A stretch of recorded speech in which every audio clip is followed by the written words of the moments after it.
السلام عليكم ورحمة الله تعالى وبركاته.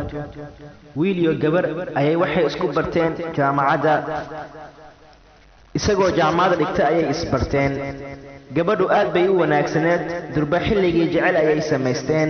waxayna u sheegtay inay gabadhu tahay bikro waxayna ku heshiyeen inay isguursadaan marka uu isaga uu qalanjibiyo ee uu shaqo fiican uu helo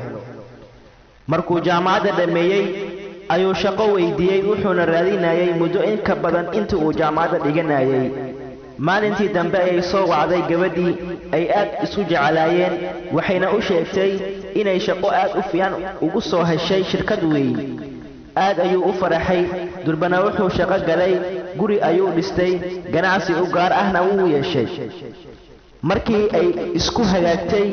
ayay gabadhii ku yidhi hambaliyo xabiibtii maanta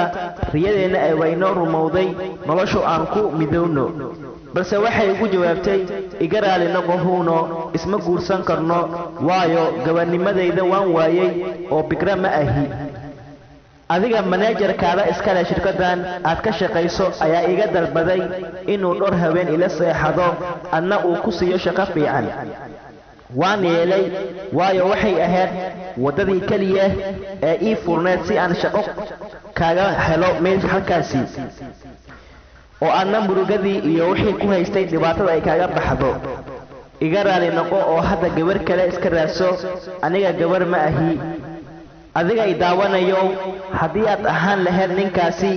maxaa samayn lahayd oo ma gabadhaasi ayaad guursan lahayd mise naag kale oo ayaad raadsan lahayd haddaba jawaabta commentiga noogu reeb naxariis iyo nabadgelyo xagga alle ka ahaatee dushiina ahaato walaalayaal wassalaamu calaykum waraxmatullaahi tacaala wabarakaatu